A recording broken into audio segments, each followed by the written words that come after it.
Ya, selamat siang anak-anak. Ya, kembali lagi dengan Bapak ya. Di sini Bapak ingin menjelaskan soal cara membandingkan dan mengurutkan pecahan, tapi ini next level ya. Disebut next level karena tantangannya tidak seperti video yang sejenisnya yang pernah Bapak upload sebelumnya yang cukup mudah. Karena hanya bermodalkan menyamakan penyebut, kita bisa mengerjakannya dengan mudah. Tetapi bagaimana jika kita menemukan soal yang penyebutnya beda ataupun yang tipe pecahannya beda, misalkan mengurutkan pecahan yang pecahan biasa, kemudian ada desimalnya, ada pecahan campuran dan sebagainya, tapi terus diurutkan. Nah, itu ada trik-triknya.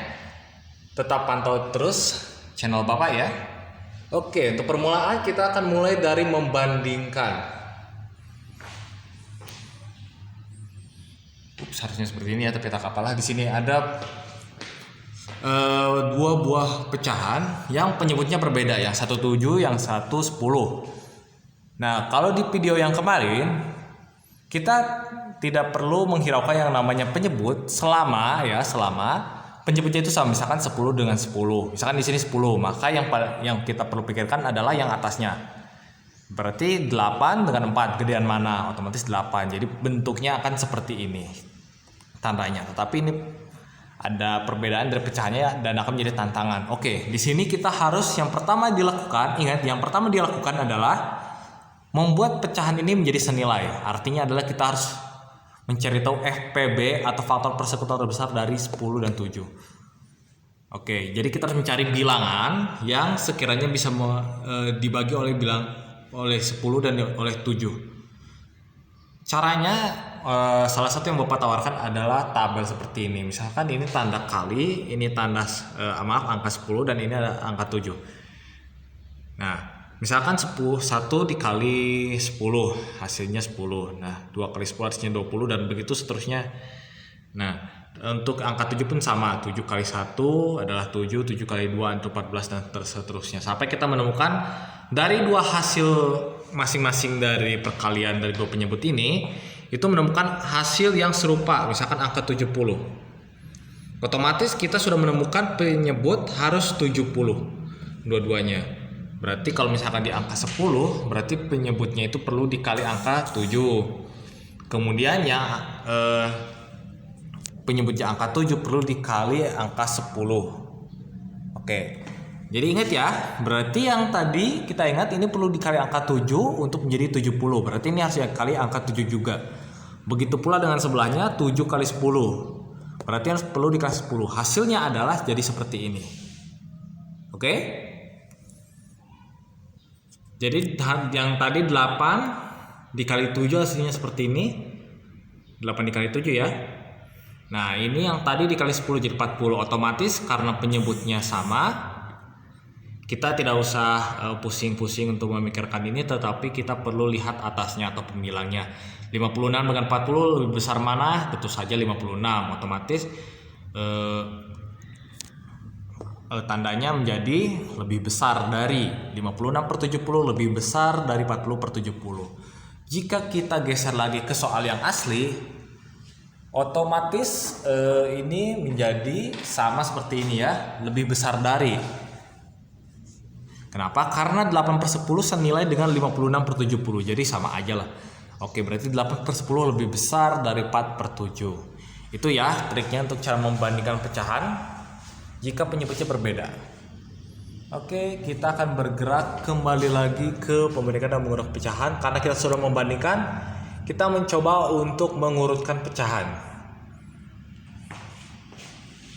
Oke, bagaimana jika kita menemukan hal seperti ini? 22/5, 3/4, 4/6. Triknya sama seperti soal seperti membandingkan pecahan ya. Kita harus menemukan bilangan yang bisa dibagi oleh angka 6, angka 4, dan angka 5 sekaligus. Meskipun di sini kita bisa meringankan kerja kita dengan menyederhanakan pecahan ini menjadi 1/2 atau apapun, tapi Bapak tidak lakukan. Biarkan soal ini seperti apa adanya, seperti itu ya. Tapi kalau ini mau disederhanakan jadi 1/2 silahkan, karena ini bisa disederhanakan kembali. Triknya masih sama seperti sebelumnya, itu menggunakan tabel perkalian seperti ini. Ini cukup panjang ya untuk menyamaratakannya, tapi jika kalian lakukan terus menerus, kalian akan menemukan ujungnya. yaitu angka 60, dimana untuk angka 6 ini perlu dikali angka 10 saja. Nah ini perlu dikali angka 12 yang penyebutnya 5. Nah penyebutnya 4 perlu dikali angka 15. Oke, kita kembali ke soalnya. Berarti tadi yang penyebutnya 5 ini perlu dikali angka 12. Ini juga angka 12 dikali. Ini dikali 15, ini dikali 15. Ini dikali 10, ini dikali 10. Hasilnya jadi seperti ini. Secara berurutan ya. Ini pecahan ini senilai dengan ini. 24 per 60, 45 per 60, 30 per 60. Jika tugasnya atau soalnya mengurutkan pecahan dari yang terkecil, akan jadi seperti ini. Misal, otomatis dari yang tadi berarti 24 dulu ya, karena paling kecil. Baru 30, baru 45. Nah, ketika kita kembalikan ke soalnya yang sesungguhnya, ya hasilnya jadi seperti ini. 2 per 5, 3 per 6, dan 3 per 4. Kalau dari yang kecil. Kalau yang dari yang besar bagaimana? Sama saja, tinggal dibalik saja. Berarti yang besar dulu ya. 45, 30, 24. Kita kembali ke pecahan sebelumnya. Yang awal berarti yang paling besar itu adalah 3 per 4, 3 per 6, dan 2 per 5. Nah itu jika semuanya ini adalah pecahan ya. Pecahan biasa terutama. Tapi bagaimana jika kita menemukan yang bentuknya beda-beda? Contoh, misalkan pecahannya besar, ya cukup besar, kemudian pecahan campuran, pecahan biasa, desimal, dan persen. Nah itu ada ya. Oke, kita bergerak ke sub level berikutnya. Jika menemukan soal yang seperti ini ya. Oke, ini adalah pecahan campuran, ini persen, ini pecahan biasa, dan ini desimal. Hal pertama yang perlu kita lakukan adalah jadikan pecahan biasa. Hasilnya seperti ini.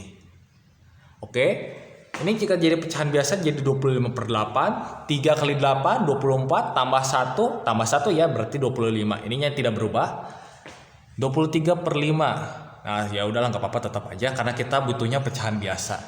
Nah 75%, ingat ya kemarin itu persen itu adalah pecahan yang penyebutnya itu 100, otomatis ya sudah bawahnya aja 75 per 100. Tapi ini bisa disederhanakan karena ini bisa dibagi 5, ini dibagi 5 juga bisa, hasilnya 15 per 20. Oh ternyata bisa dibagi lagi, bisa dibagi 5 lagi. Oke itu bagus, berarti 15 per 20 dibagi 5, hasilnya jadi 3 per 4. Karena 3 per 4 ini senilai dengan 75%, jadi tidak masalah.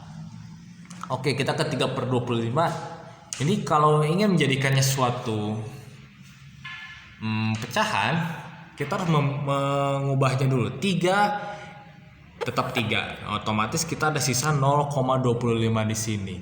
Jika kita mengacu pada video sebelumnya bahwa itu adalah 1/100, ya 2 angka di belakang koma, berarti pecahannya ini sudah jelas penyebutnya itu adalah 100. Otomatis di bawahnya ada 25 per 100. Karena ada 2 angka di belakang koma, berarti kita taruh 20 di belakang angka 1, jadi 100 ya. Kita menemukan pecahan campuran yang mentah 3 25 per 100. Tapi kita bisa turunkan dulu 25 per 100 nya menjadi 1 per 4. Jadi ini senilai ya. Oke. Kemudian kita butuhnya adalah pecahan biasa 3 kali 4. 3 kali 4 adalah 12, tambah 1 13, 13 per 4. Akhirnya kita bisa menemukan 25 per 8, 3 per 4, 23 per 5, dan 13 per 4. Samakan semua penyebut menjadi satu nilai, tentu saja seperti trik sebelumnya. Kita lihat 25 per 8 akan menjadi ini. Oke, 3 per 4 jadi 30 per 40, 23 per 5 menjadi 124 per 40, dan 13 per 4 menjadi 130 per 40. Nah 40 nya dapat dari mana? Kita lihat trik sebelumnya. Oke, itu ya, kita harus menemukan satu bilangan yang cukup besar dan bisa dibagi oleh angka 8, angka 4, dan angka 5 sekaligus, yaitu 40. Nah kalau misalkan 40 ke 8, 8 ke 40 harus dikali 5, otomatis atasnya pun harus dikali 5, dan seterusnya untuk penyebut yang lainnya. Nah kita menemukannya seperti ini. Kemudian karena penyebutnya sudah sama, kita hanya perlu memikirkan pembilangnya saja. Ketika kita mendapat soal Mengurutkan dari yang terkecil otomatis 30, 125, 130, 184. Jika kita mengacu ke soal sebelumnya, ini ya, maka hasilnya akan menjadi 75%, 31/8, 3,25 dan 23/5. Ini paling kecil, ini paling besar. Oke, bagaimana jika soalnya disuruhnya besar? Ya mudah saja, tinggal dibalik saja menjadi pembilang yang besar duluan. 184/40, 130, 125 dan 34/40. Sama seperti tadi, kita harus kembali ke soal sebelumnya. Nilai atau maaf bentuk mereka sebelumnya menjadi seperti ini secara berurutan dari yang terbesar, yaitu 23/5, 3,25, 31/8 dan 75%. Nah, jadi itu ya hasilnya dari satu soal ini. Cukup panjang, tapi jika kalian memahami alurnya seperti apa, itu akan terlihat cukup menyenangkan dan mudah gitu, karena tantangannya menjadi semakin panjang asal kita tahu cara melewati tantangan itu seperti apa. Oke, sekian penjelasan dari Bapak. Ini video yang cukup panjang ya. Ini video yang cukup panjang. Mengingat ini cukup panjang, kalian harus memperhatikannya dengan baik-baik. Semoga penjelasan Bapak ini bisa dipahami oleh semua anak-anak atau semua orang yang melihat video ini. Terima kasih.